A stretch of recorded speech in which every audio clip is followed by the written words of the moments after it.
A new report from American intelligence confirms something that's been rumored for a while. Late last year, a U.S. Navy F-A-18 fighter jet took a very clear photograph on a personal phone of a triangle-shaped unidentified aerial phenomenon. That vehicle, whatever it was, appeared to be operating with a propulsion system that generated no visible exhaust. Hard to see how that could happen. The sighting likely places the UFO near a U.S. nuclear-powered aircraft carrier.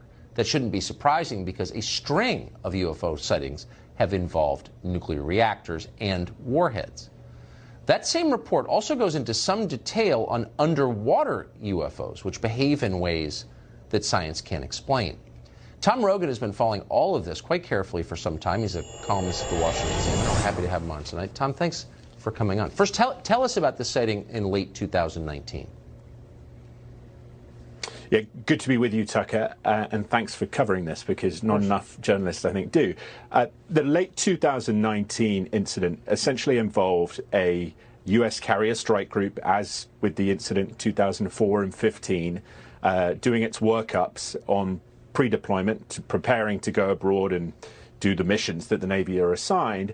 And the pilots are flying off the coast, off the Atlantic seaboard, and see essentially a black triangle, white sort of indicator lights on its peripheral tips coming out of the water very quickly and then accelerating at extremely high speed at about a 90-degree angle. And one of the pilots took a photo, very good photo, I'm told, by multiple sources on his iPhone. And myself and Tim McMillan, who really led the charge in this investigation, have sort of tied it down. So I think the real point of note on this is that this phenomenon, whatever it is, continues to occur. It came out of the water. So expound on that a little bit. There have been over the years a number of reports of unidentified underwater vehicles moving in ways that don't make any sense at all. Tell us what you know about that.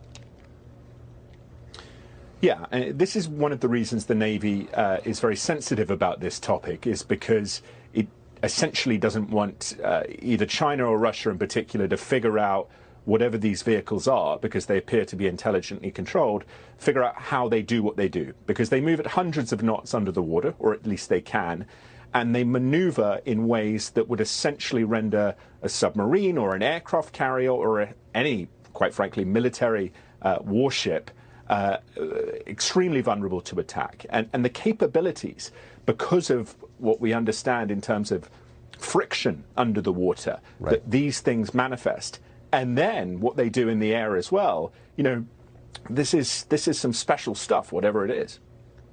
Well, a bullet doesn't travel hundreds of knots an hour underwater for long. I mean, I don't think any human-made object ever has. We've never imagined something like that. So what could be the explanation? Right.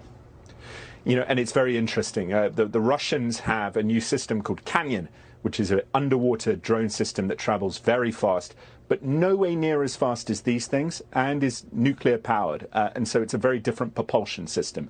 And I think that is the exigent point, that what these things can do in air, underwater, in space, at least in low orbit, are beyond any capability that we can identify with an Earth nation, either in delivery, in platform, something that a military is showing, or is in development. Right. Or has even been conceived of. I mean, let's be honest. This is really out of the realm. Tom, great to see you tonight. Thank you for that report. Right.